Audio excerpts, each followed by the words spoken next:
Tub Talks with Damon. My very special guest in the tub today from the Brooklyn home studio is New Yorker, counselor, healer, and wonderful human being, Manny Corredor. Hello. Did I say that right? Totally. It's so good to see you. Good to see you. Thanks for having me. I'm so glad you're here. I really appreciate that you reached out to me and were interested in talking with me and sharing your stories and experiences and insights to the Tub Talk audience out there. Thank you. I have to tell you, this is like a pinch me moment because I've watched. Thank you. Yes.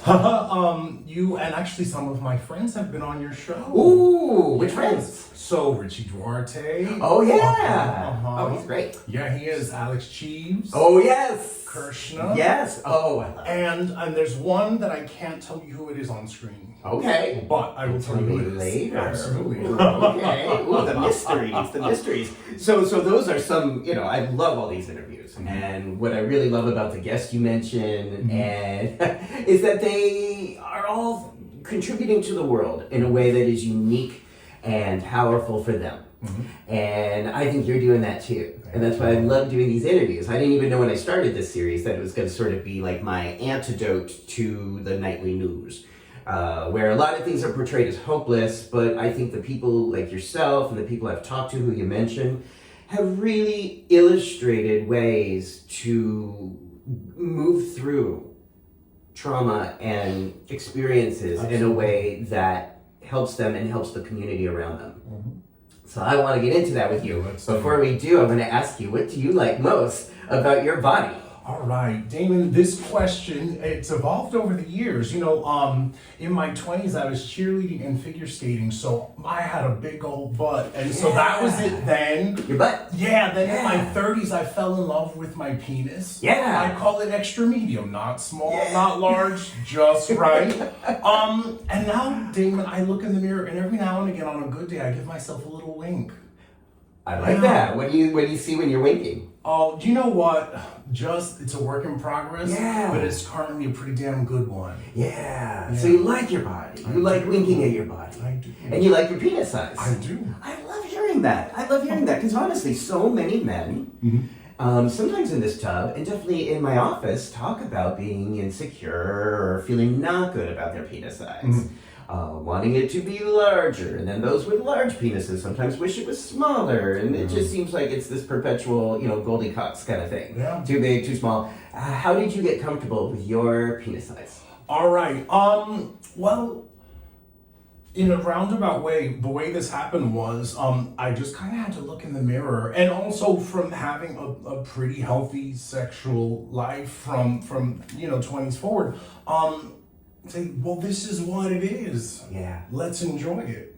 Love that. How old are you now? 45. 45. Lucky number. All right. Yeah. So the journey of getting to be here in this tub and being 45 has had a lot of turns, a lot of challenges. Yeah. You mentioned before that you grew up in this area of Brooklyn. I did. So tell me about that. So my family, both my parents are Puerto Rican. I was born in Brooklyn Hospital. And so as we discussed, I lived in the neighborhood for a couple of years, and then we moved to the Sumner houses, also housing projects. And I was there until I was 14. Wow. And then I moved to Anchorage, Alaska. I went to high school there. Oh. I did. What was it like growing up here in the housing project? It was tough because I knew I was not like the other kids. In terms of having an awareness of my sexuality, even at a young age. When I was a kid, I wasn't the most masculine. I wasn't into playing sports. I was always hanging out with the girls in the playground. And so from, I would say about 3rd grade to 8th grade, I heard that F word every day. I really did. So you were bullied? Yeah. Thankfully, never physically, but verbally. Absolutely. Wow. How did you deal with that as a child? Was there anyone you could talk to about what that felt like for you? I got lucky because my mom, my aunt, and my grandparents in their own way, and this family that we were friends with from across the street, and my best friend in the world that was raised across the street from you, just let me have my room to be who I was. No judgment, no wisecracks, no hard times. So there were some people you could feel safe with. Absolutely, thank goodness. Were there teachers who respected you? And, Yes, especially Miss Powell. Shout out to Miss Powell. Shout out to Miss Carol Powell. Is she still with us? I don't know. I hope so. Well, maybe she'll watch this. I hope so. And so she was one of my teachers, but she was also in drama, and I was Tony in West Side Story while we were in school together, and that was the beginning of one of my passions that I pursued briefly, but I pursued it. Wow. I did. Musical theater? Yeah, and through high school I did. I had an audition for one of the high schools for the performing arts in New York, and I got scared and I didn't go. Why? Because I was scared. Yeah. Okay. Yeah, that's a big part of my story. Do you remember what you felt scared of? Thinking about it now, because I remember watching Fame. Yeah. I was like, I don't know if I'm that good. The kicker. Now, the movie or the TV show? Both. Okay. The kicker. I was a fan, still am of both. Yeah. Yeah. So, Damon, the kicker about this is that this idea of, I'm not sure I'm good enough, but I want to do something that I love. Okay. Is a recurring theme in my story. So musical theater was the first one. Okay. Yeah. So, do you have any regrets today about not going for that, for going for the high school experience? Was this like LaGuardia Performing Arts? I don't remember which one. Okay. I don't remember which one. But I will tell you this: I did in Anchorage at Bartlett High School. Shout out to Bartlett. Hey, Bartlett. I did musical theater all through high school, and so I got my fix there. Good. But then when I was moving back to New York, I was like, I don't know if I'm good enough to audition every single day to make this part of my life, so I didn't pursue it. Wow. So what brought you to Anchorage? So I was raised by my maternal grandparents, and they raised me from I think age 2 until I was 14, and then my mom, my stepdad, and my younger brother moved up to Anchorage, and I had this opportunity to have the normal family experience, and so I went for it. The other thing, Damon, is I vividly remember at the age of 14 knowing that I was gay, knowing that nightlife music and fashion interested me, and I had this feeling that if I stayed in New York, I'd probably be dead by now.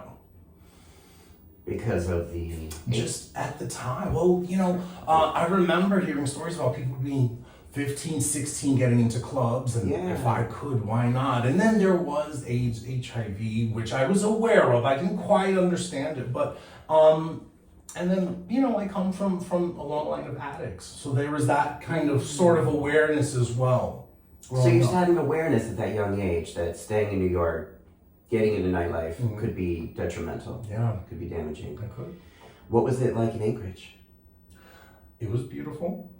I didn't appreciate it as much as I should have because I really wasn't into nature and camping and all that stuff. But, we were in high school. I remember they closed campus because there were black bear in the parking lot. There were always moose walking around, and I got to see otters when we went one time to Seldovia, which is another town in Alaska. You don't see that in New York. Wow. No, I guess not. No. And then what brought you back to New York City? I graduated high school. My parents bought a house in Florida, and it just wasn't in the cards for me.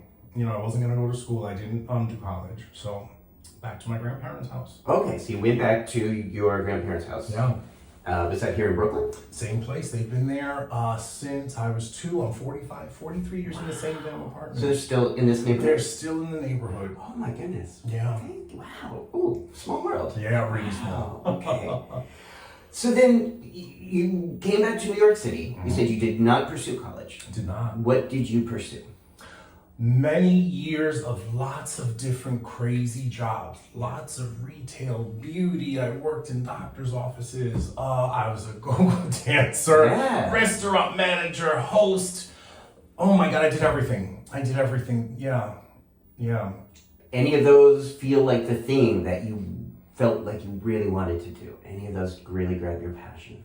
In the moment, I'll tell you something about myself. When I do something, especially this past 5.5 years, I give 1,000% of myself. Work, friendships, working, in 12-step with my sponsees, with my fellows. Every relationship is important. Everything is a moment that could change my or your life. Yeah. So gotta be present for that.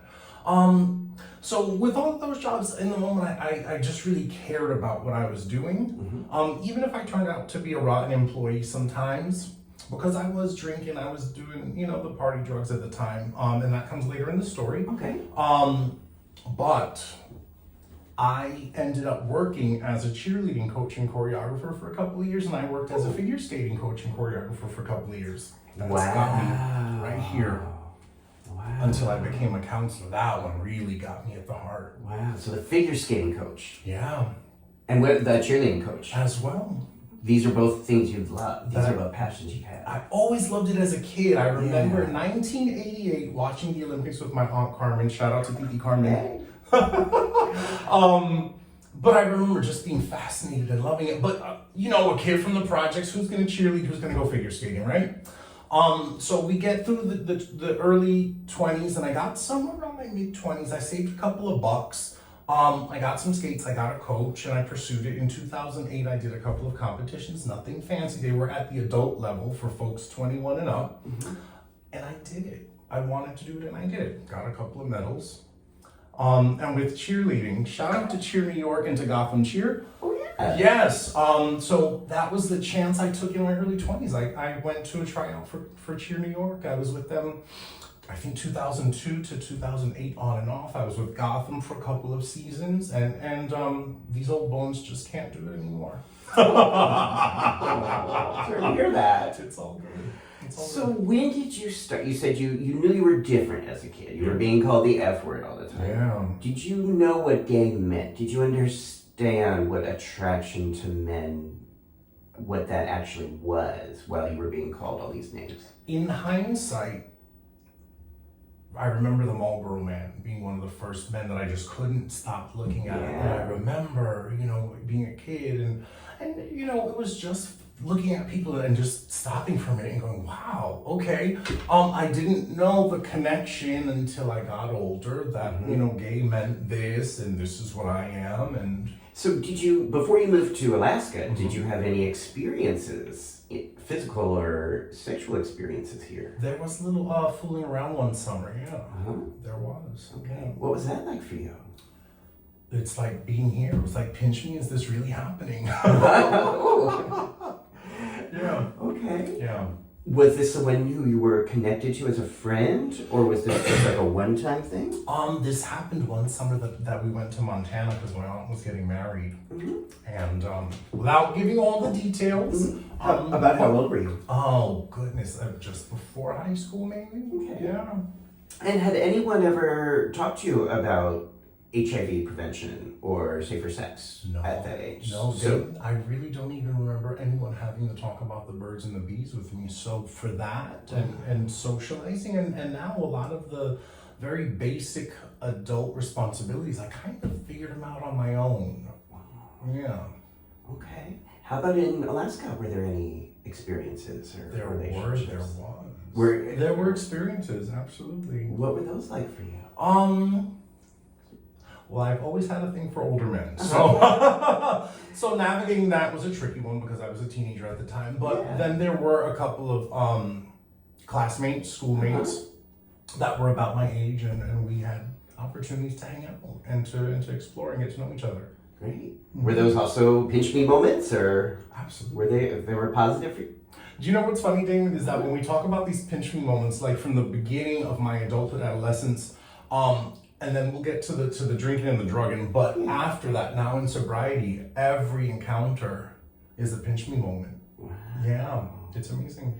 So with these early experiences, exploring your sexuality, were there drugs or alcohol involved in those? No. Okay, so these early experiences were completely sober.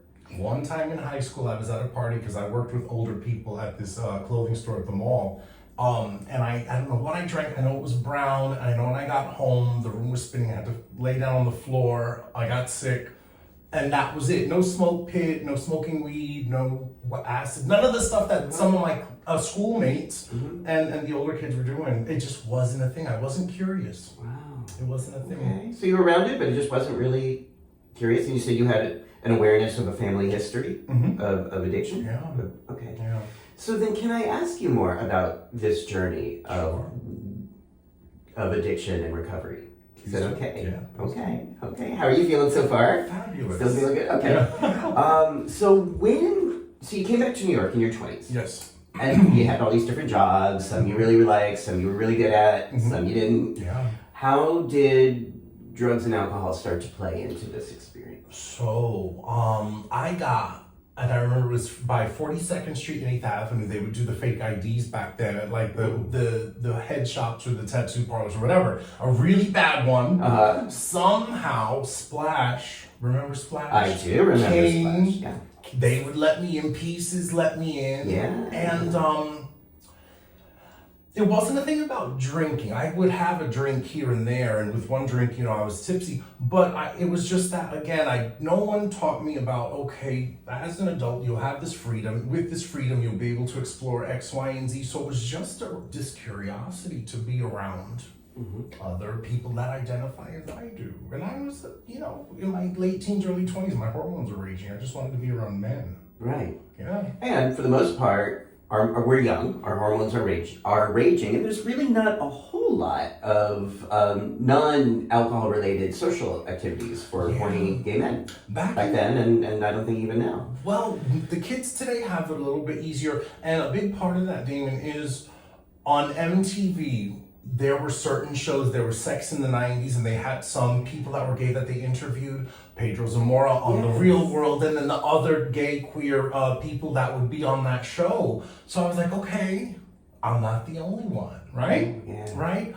But it's not like today. Shout out to the center for many reasons. The LGBT Center, 208 West 13th Street, because of their programming for teenagers, young adults, old folks like myself and beyond. They have so many things that do not involve alcohol and those things. Right, lots of social, recreational, therapeutic activities today. Safe spaces. But back then, there were, really, if you wanted to be around other guys, especially if you liked older guys, the way we did that was going into the bars or sneaking into the bars. Yeah. I also had a fake ID in West through UCLA, a terrible one, through UCLA. Also, the pier, 8th Avenue, Christopher Street, 7th Avenue.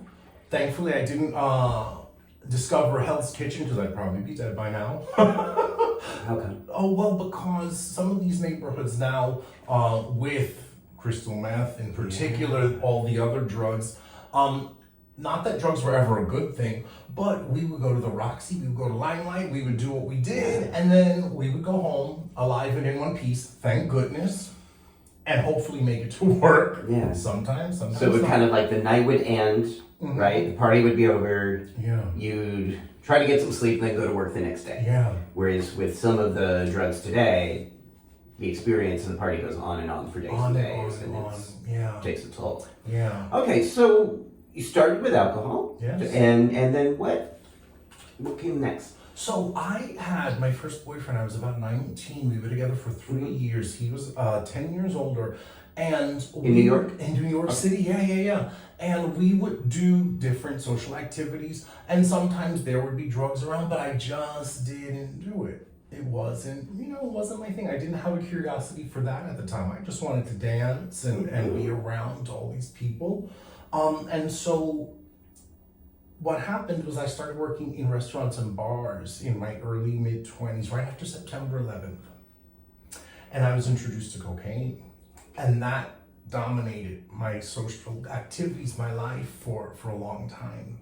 So that was working at the bars and the restaurants, then go dancing at night. And in that environment, you see whomever, they grab your hand, they give you whatever. And I didn't ask questions, I would just do it. So people would just give you drugs and... Yeah, the dealers and the regulars and all of that stuff. Absolutely. But you didn't know or always know what it was? No. Okay. Hey. Yeah. Where did you go dance? Okay, I at the original Cock on A&12. I remember that on Avenue A. Escuelita. Yeah. Urge. I forgot whatever was next door to Urge. Yeah. I traveled to Connecticut one time to dance, and Mr. Black. Oh my God! I have forgotten that. Do you know what? I gotta tell you something about go-go dancing. So this is where I knew I've seen you. Possibly. You maybe even gave me a book or two. I It makes you do, and definitely, I used to do HIV vaccine outreach at Urge. Okay. The owners of Urge, Dennis was his name. Yes. He was wonderful and very Yes. nice, and would let me do my little thing there. Yeah.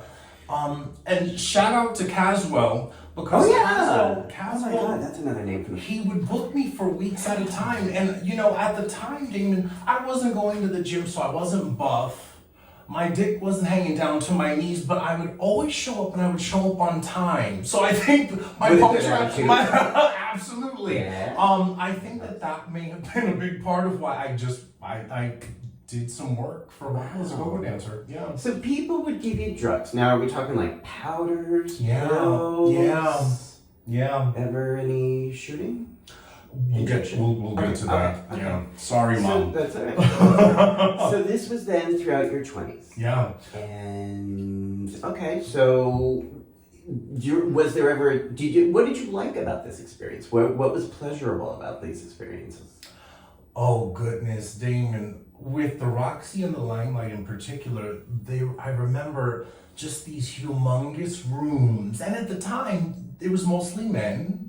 There were the ladies there, the drag queens, the trans girls, everybody was there. And what's different then than now is you can walk through the room regardless of what you're on or what you're drinking and just have nice 2-3 minute encounters, a smile, a hug. Now, Damon, if you get contact with anybody, you say, excuse me, at a bar, they look at you like you're crazy. Mm. Yeah. So you find today people don't have just those friendly... No. Then that's if you can get them to look up from their phones. Oh, yeah. Then there's that. Yeah. Yeah. Yeah, there's a lot of that. And then there's a lot of loneliness, you know, for a lot of reasons, but I think that's one of them. So back then, people would go to bars and clubs, and I remember before phones, people were more engaged. Yeah. They were more present. They might be out of their tripping balls, but they were at least looking at you. Yeah. Okay, so those experiences sound like a lot of them were very pleasurable, and you were go-go dancing, getting a lot of attention, tips, drugs. I think I was, yeah. Yeah. So, long story short, somewhere around my mid-20s, I met my first husband, and it was, domestic partnership at the time. Yeah. We were together for 6 years, mm-hmm. and there were beautiful moments, and there were moments that, I have to take responsibility for myself, where maybe I wasn't the best partner. Right. So there was a bit of a gap there where I wasn't going to clubs, I wasn't going to bars. So during that marriage, you weren't really going out and doing a lot of drugs? Or... Occasionally throughout, yeah. And it was a problem. My addiction was a problem for that marriage. During that marriage? Yeah, it was. So between there and we're going to, if it's okay to skip to my mid-30s. Yeah, all right. So now we're going to mid-30s. Yeah, because I kind of don't remember parts of the story. I was introduced to crystal meth, and it was in a social environment, and we were doing it in a way that we were doing cocaine at the time. As a powder? Yeah. And it wasn't a thing. It was here and there. And we're going to skip even further into my mid-late 30s, where I was reintroduced to the drug. And the way that happened, I was managing restaurants. And as good as I was at dealing with the staff and with the clients, it triggered my anxiety. It triggered my depression. And I didn't have the team that I have now of mental health professionals to help me. So my way of coping was to rage as soon as I clocked out. Mm. And if it was the day before my days off, forget about it. I was off to the races for days. Rage, you mean? Go out to a bar where I knew the bartenders, drink, meet people, eventually end up using whatever I was using that night. Yeah, absolutely. And was there a lot of sex involved with that? Yeah, absolutely. So do you recall experiencing depression or anxiety before this point in your life, before your mid-30s? When I look back upon it, even adolescence, my first addiction that I failed to tell you was binge eating. Okay. And I will eat till I get sick, till I don't feel well. Thanksgiving full, that feeling. And then teens into my adulthood, sex was the next addiction. Okay. Yeah. And so when we got to the part that the meth was using it in different ways, none of using meth in any way is not good. but there were particular ways that were progressively worse. And there was a moment, Damon, where I remember I was at a hookup, I was using a certain way, and I looked at the apparatus and I said, you know what, this is the one that could kill me.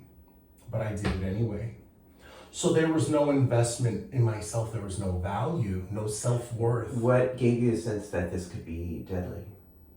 Well, because of the people that I would see at different parties, sex parties, or people's houses, that they were progressively, the health wasn't looking so good. My health wasn't looking so good, Damon. I wasn't working, no money, nowhere to live. Fortunately, I had folks that would feed me and let me sleep on their couch.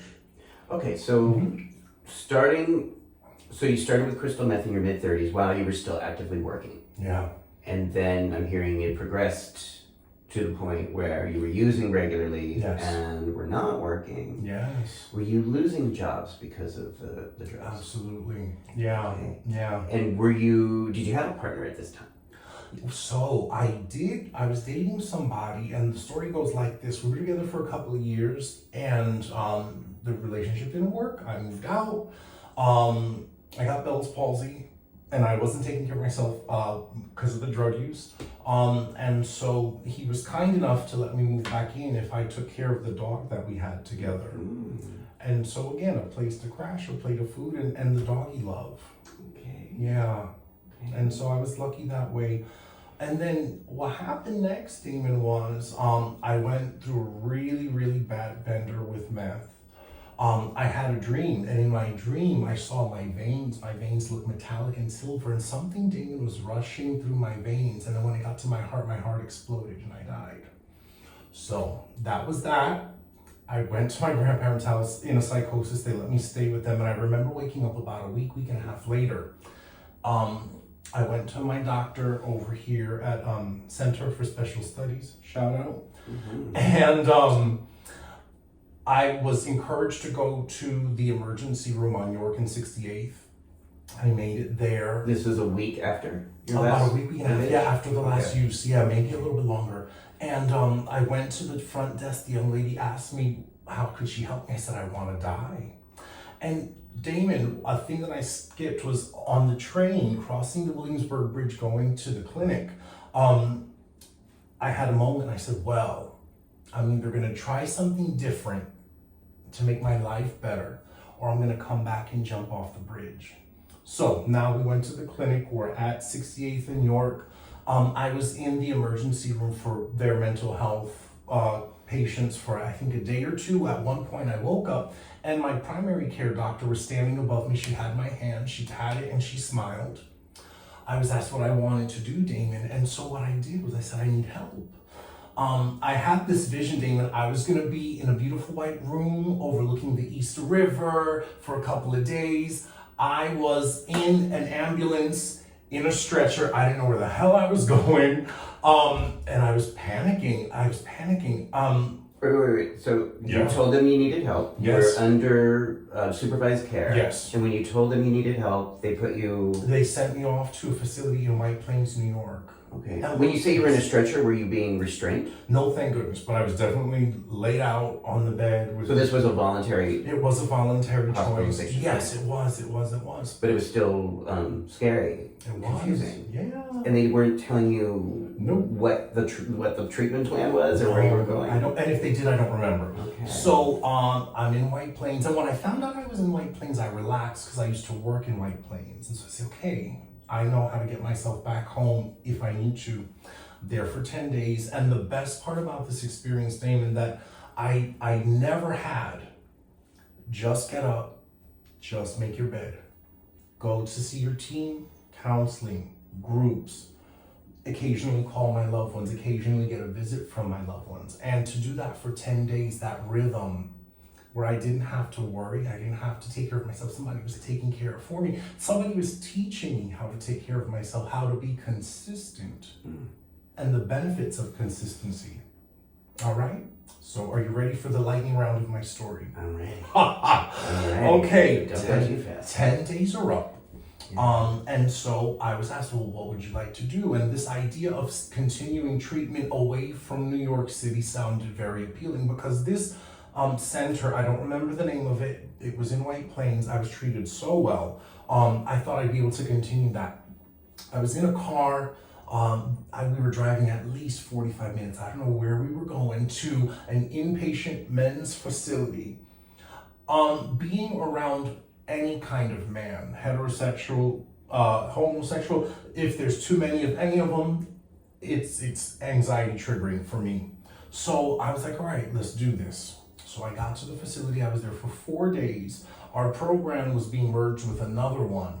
And the one where I started for the 4 days, Damon, it was okay. Actually, there was someone I've known for 10 years from when I used to work at Lucky Chang's that was there for treatment. I was like, okay, this will be all right. But the next facility looked like the HBO show Oz. Oh dear. Yeah. So is it? Yeah. So though I was treated well, no one messed with me. It crossed kind of a boundary of comfort for me. So I spoke to my counselor. I told them I need to go. They gave me a Metro card and a bus ticket.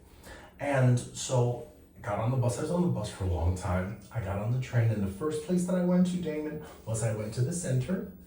And I opened the door, Damon, and the first person I saw was the man that was to be my sponsor. Yeah, and I met him months earlier prior to this really bad binge. I went to some meetings. I was going to meetings for a while, and then I had the relapse. Lost my job because I just didn't go back. And then that's where the story about the train, the bridge, and the hospital kicks in. Mm-hmm. Sorry, I went out of order. That's okay. Don't worry. So a couple of days later, Damon, I went to the outpatient center at the outpatient treatment at the center. I was a client for a year. I graduated from there. I got my so about how old were you at this point? Oh, so now I'm 39 or 40. I was 39, 40 because it was 2019. So this was the structured outpatient program at the center? I think I was there a couple of days out of the week. Okay. I was doing my CMA meetings at night. I was doing different A's. Mm-hmm. So this program, which is still there, by the way, yes. Very, very helpful. This was a good placement for you. Yes. This was a structured outpatient program where sounds like you felt pretty safe. Yeah. Okay.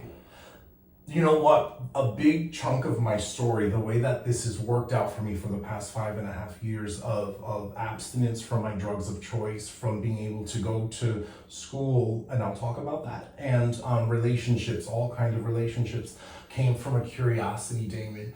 If I took the energy that I did to get high and have all of these mishaps, what could my life be like if I went in another direction? So let's pause that and say that again, because I love this part of your story and I want to make this really salient in case people were zoning out. You thought to yourself, what if you took all this energy that you had been investing in getting high, just in the chaos of all that? What if you had channeled all that energy into something healthy, something productive, something different, right? Yeah, I love that. Yeah, it was good stuff. Yeah. So that, how did you come to that question? How did you arrive there? That was that moment when the train was crossing the Williamsburg and about to go into the tunnel. It was either the bridge or it was the curiosity. So this was where you were still considering suicide as a viable option? Yeah. Okay. Yeah. So, Wow. Okay, so you began to ask that really important question. That you could channel the same energy differently in a way that was healthy and more productive and positive for you. Yeah. Okay, just wanted to make sure I was understanding. And if you're still listening, they're here. But sometimes people are like sort of zoning out or they're doing a few things. So I just wanted to make sure that point was there because I think that's really important for people to hear and consider for whatever problems they're having today in their lives. Absolutely. That we, sometimes that people who are in the throes of addiction or any kind of destructive behaviors are doing a lot of, they're actually, like you said, they're using a lot of energy. There's a lot of focus. There's a lot of attention there. And if that devotion and investment could be used and channeled in another way, they can actually get a lot of shit done. Absolutely. They can be like, I often think like CEOs and leaders of companies are often doing that same kind of energy. They're just doing it in a way that's not directly harmful with the chemicals. Absolutely. Okay. Yeah. All right. So Great. So let's keep going. So Okay. you were 39, 39. getting really clear. Now, were there ever temptations or triggers or times that you were considering using again? So in the early days, the first year, the first 2 years of abstinence, the body, for me, my mind, my body still had flashbacks, occasionally a craving, being Dreams? sometimes dreams, being in certain neighborhoods, were hard to be there. But the consistent thing that I've had, Damon, is just this commitment because of that dream, that picking up it's not an The option. one where you died? Yeah, Yeah. it's not an option. Yeah. It's not an option. After outpatient at the center, having an amazing counselor, an amazing team of people, with the support of 12-step, then was, a beginning of lots of things. Working sober, what would become my sober relationship with my now husband, going to school to become a certified recovery peer advocate and a credentialed alcohol and substitute counselor. KSAC. Yeah, Yes. KSAC.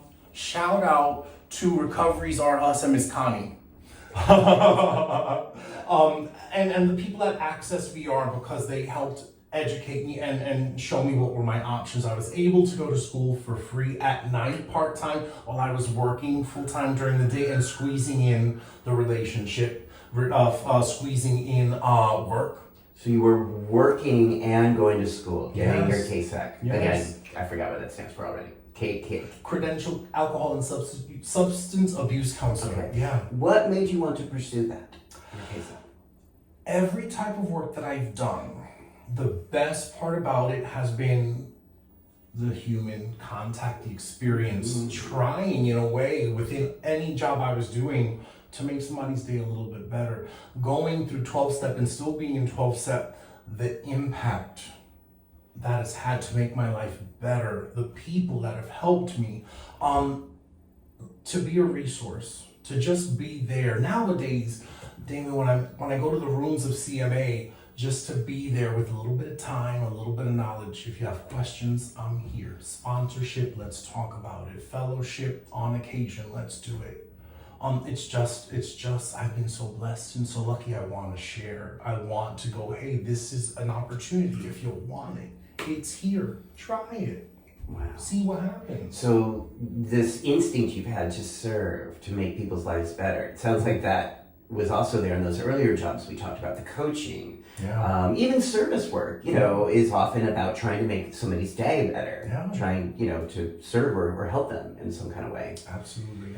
So this really was part of that. This was like giving something back. You know what? The most amazing part about sobriety, outpatient therapy, the relationships in my life, learning about the investment in myself, having an idea of self-worth, exploring that. What do I love about myself? What makes me happy? What keeps me healthy? And honor it, like acting in interest of that. Yeah. So, right? So that your actions reflect the love. yeah. Yeah. So filling up my cup, and it's still a work in progress. Yeah. Filling up my cup, then I can fill other cups. Yeah. If I'm not good, I can't make you good. And that was a hard lesson to learn. And it's a lesson that I learn every day. Do you still cope with depression and anxiety?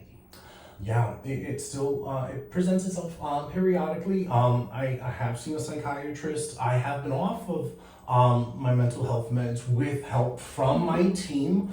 And where we are now, it's a good place. But Damon, I'm human. Something's gonna make me sad. Something's gonna worry me. But the difference is how I react to it. There was a job that I had working for a doctor years ago. And he had an assistant, and neither the doctor nor the assistant were necessarily nice people to me as an employee, but I remember one day coming into work after having a long night of it, and this had become a pattern. The assistant just looked at me. She didn't smell me, she didn't ask me any questions, and she said, you don't have to fall apart. And that has resonated with me, especially deciding to sober up, getting into a relationship, in a marriage, having different work, professional, personal relationships, that when we meet that adversity, when things don't feel good, it doesn't mean that I have to make everything implode and start over. I might not have that chance to start over again. So I've got to take what I have, the cards that I'm dealt, and let's see how we're going to play it as best as I can, hopefully not hurting myself and hopefully not hurting anyone else. Yes. Yeah. So there was a time that medications were assisting. Yes. And now you're not. Yes. And I think that's another important message, because sometimes people are afraid to try medications when they're going through a hard time. Yeah. And the thing I often hear, people are like, well, I'm afraid I'm going to need them the rest of my life. Right. And I often say, no, sometimes people use them to get from point A to point B. Yeah. Or they just do it while their brain is recalibrating from a long meth use, or just to sort of get the serotonin regulated. Absolutely. Some people do benefit from being on these meds their entire lives, but some people just use them during certain phases. Absolutely. So it sounds like for you, this was a helpful thing during that time. It was.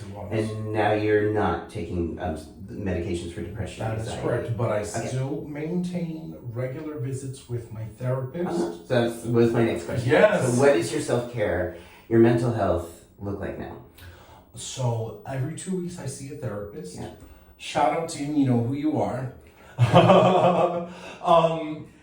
So there's that. And Damon, working as a peer counselor, listening to the patients, that ability as a peer counselor to share some of my life experience, my lived experience with them, that has been the best medicine for me, because I don't know if you know this, but when you teach something, you relearn it, or you find something you didn't know before. So this has been, it's been a journey that I've benefited from so much. So there's the therapist every 2 weeks. There's the interaction with the patients. I'm considering peer counseling for myself, just to have as many opportunities to be fully expressed, to get my feelings out of my body. And the more that I surround myself with some people, not many people that I share these things with, hearing myself talk about it, things start to sound different when you hear them. Also having good advice. Wow. It's a big help. So you still are going to meetings regularly? I do. And do you sponsor people now? I do. I'm working with 4 resilient young men in different phases of their recovery. And the great part about working with these gentlemen in particular is their courage, their willingness to take healthy chances, learn new ways to cope. We are all working on different levels of communication. Some people I talk to regularly, and a couple of them I've got to call in once a week to make sure they're okay. The thing about 12-step that differs from working as a behavioral health professional is learning to meet people where they are. If you're open to talk, call me, let's do it. You need your space, that's fine. Just let me know you're okay. And finding a way with my life experience, with my trained experience when I'm working with the patients, to find that door to open that feels safe for the patient. So they'll let you know. They'll let you know what we can talk about. They'll let you know what feels good. And occasionally they'll be courageous, and they'll open their own door about things that maybe they've been worried about, concerned about, scared about. And yeah, they're just amazing stories I could share with you about that. Yeah. So you're sponsoring people, helping them get healthy, and doing step work with them. Well, one day at a time, absolutely. And what I like to do when I'm working with sponsees or anyone that approaches me at a meeting is, just to let them know, hey, this was where I was. There was never one rock bottom. Thankfully, I'm still alive. Thankfully, I never had any run-ins with the law, but there was a long period of time that I was dragging myself at the bottom. And curiosity, commitment, courage, here we are 5.5 years later. Wow. Yeah, abstinent from all of my drugs of choice. And you still have a sponsor? I do. Okay. Shout out to my sponsor. Okay, wonderful. Big time. Hi, David. Wonderful. That relationship, it came because unfortunately my first sponsor, who's also an amazing person that helped me so much, we needed to switch and I needed to change sponsors. And there were many wonderful people I knew here in New York City that could sponsor me, but as my mind was like a slot machine, all the little pictures rotating, none of them lined up with my face. And I remember I met David virtual during the pandemic at a virtual meeting, and we just had a rapport from the beginning. We became fellows, we became friends, and when I was in this moment of gosh, who's it gonna be? I called him and we were talking, and then this little Christmas tree light went off of my head, and I went, oh, David could be a pretty damn good sponsor. And years later, here we are. Wow. Yeah. Now, sometimes people are hesitant about the 12-step program. Yes. Because there are parts of it, or correct me if I'm off, that are very rigid or very clear. Yes. So to really do the letter of the law here, it means being abstinent from all drugs and alcohol. There are some people I know, some people I've worked with, for whom alcohol and even some marijuana use has never really been problematic. The thing that really harmed them, that they want to stay clear of, is crystal meth. However, they feel hesitant to go to 12-step meetings because they're afraid that if I go to CMA, I'm going to be judged because I had a drink last night.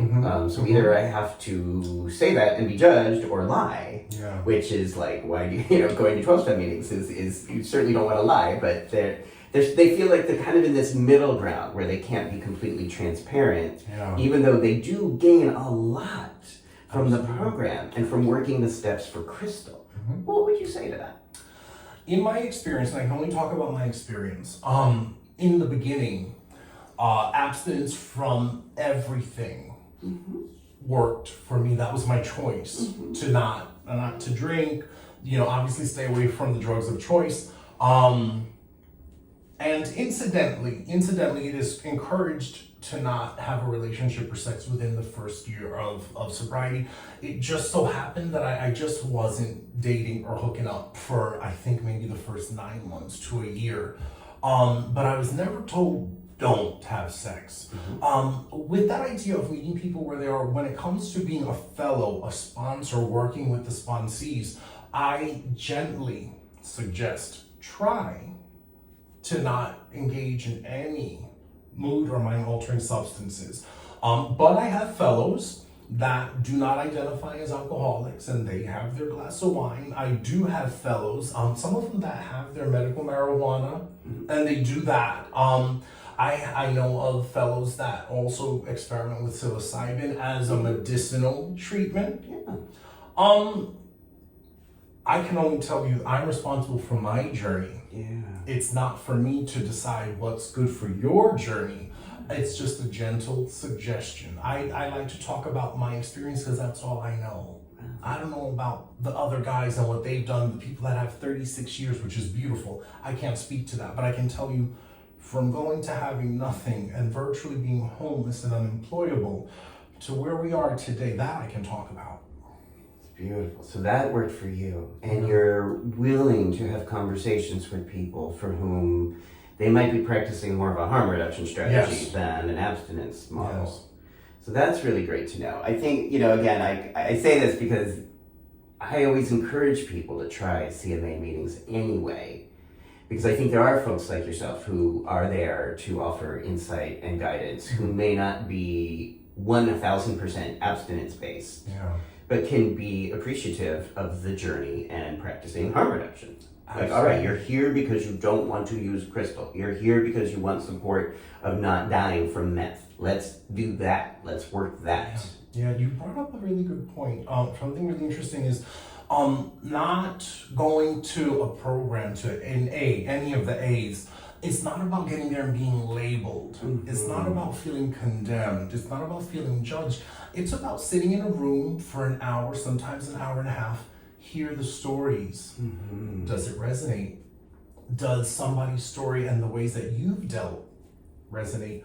Does somebody's tool Does their experience strengthen hope? Does it make you feel like there's something in you that may want to change? Yes. What do you want? How bad do you want it? That's what I ask my sponsees in the beginning. And sometimes just to go to a meeting and listen.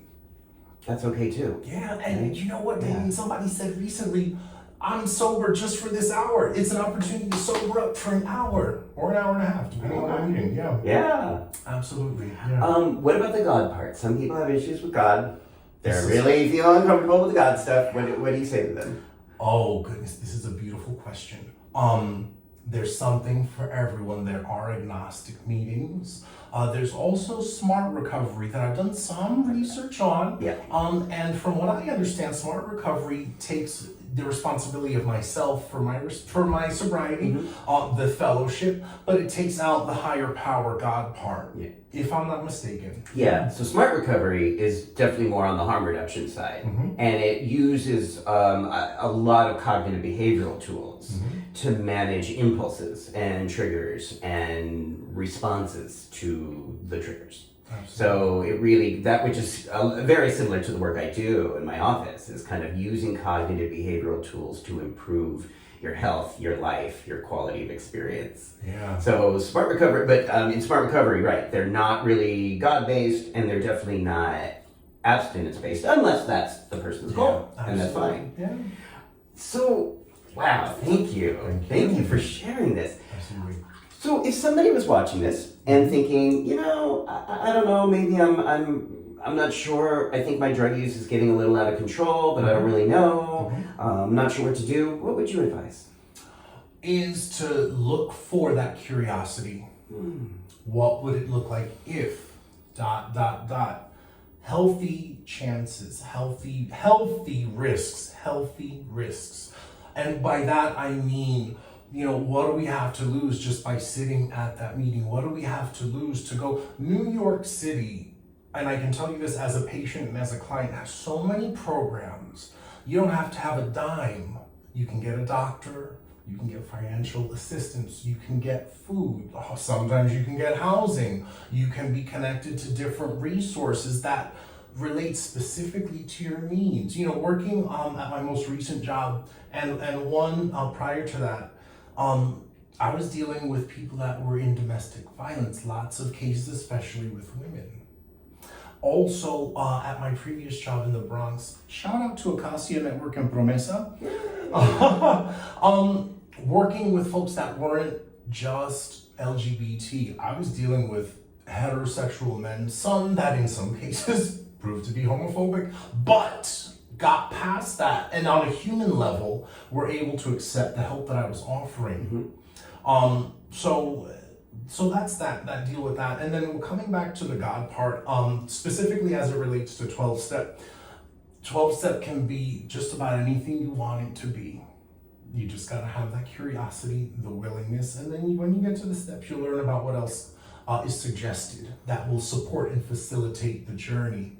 For me, I have lots of different connections to God and to a higher power from childhood, and it's always been a pretty darn good experience. I don't know who is up there, but somebody, or there could be somebody's guiding me, protecting me, giving me an opportunity every day to take care of myself and to be happy and healthy. So you connect with that higher power. Absolutely. That's part of your journey. That's been part of your life. A big part of my life. Is there practice by which you connect with higher power? I don't have one that maybe we can recognize. Gospel house music, gospel music, touches me, music in general, by the way. Middle Collegiate Church, shout out to you and to Reverend Jackie and everybody. Having those opportunities, that's such a beautiful environment for everyone. But as a kid, going to church with my Aunt Carmen, having gone to a very strict Pentecostal church as an adolescent, and that wasn't necessarily the best environment for a young gay kid. Also Latin, you know. But I had that as kind of, like I talk about from time to time, swinging a pendulum. It goes from one extreme to the next. And sometimes with life experience, you get to the middle and you learn new things. So I had to have those experiences with the Pentecostal church that scared me, but then I had to have the childhood and the adult experiences to show me that there is that higher power for me, that God, that is loving, that is accepting, that supports me. Beautiful. Yeah. Beautiful. So in your work today, are you seeing clients, or what is your work, or what is your job today? So I currently work as a peer counselor at a private practice. Okay. And it's a very busy schedule generally from 9 to 5. My sessions start every 20 minutes. So every 20 minutes I'm having a new conversation with somebody. Your sessions are 20 minutes? They're 20 minutes. Wow. And occasionally I get some breaks where I can do longer sessions. But I deal with substance use, depression, anxiety, ADHD. I have one schizoaffective patient. So it's lots of different conversations that I'm having. Are you bilingual? I am. I speak Spanish. So Spanish speaking. This is, not surprisingly, or maybe not surprisingly, hard to find therapy work in New York City that's bilingual. Yes. Okay. Yes. So you offer that. I do. Wow. Yes. Okay. So if people are interested Yes. in learning more about your work and accessing your services, what would be the best way for them to do that? My opinion, my suggestion, my gentle suggestion, especially for substance use disorder, is find yourself a clinic or a hospital. There's the LGBT Center, there's the Center for Special Studies, there's Colin Laura, there's Housing Works, there's What about you, though? People watching this interview who are like, this guy's amazing, I want to work with this guy. I want help with this guy. Here's something really funny. I quit my job last Friday. Oh, okay. All right, scratch that. Okay. So with that, to kind of tie that, I'm figuring out my next move, Damon. Okay. I just have acknowledged and done preliminary work to go to school. Hopefully within the next year, I want to be a psychologist. Yes. So that's the next step of courage, commitment, and curiosity. Yeah. Okay.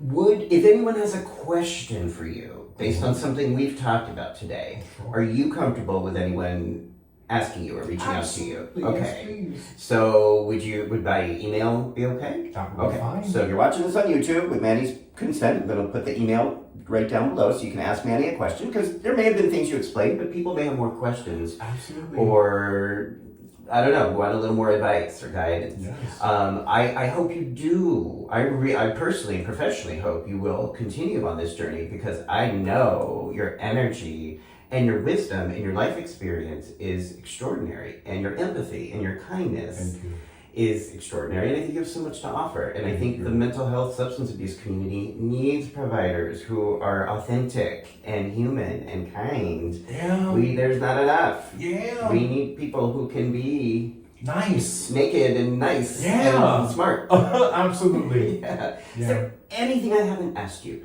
that you want the bathtub audience to know, or you want to share about your life journey so far? All right. If I can do it, you can probably do it. Yeah. You can do whatever. We can have our cake and eat it too sometimes in a healthy way. Yeah.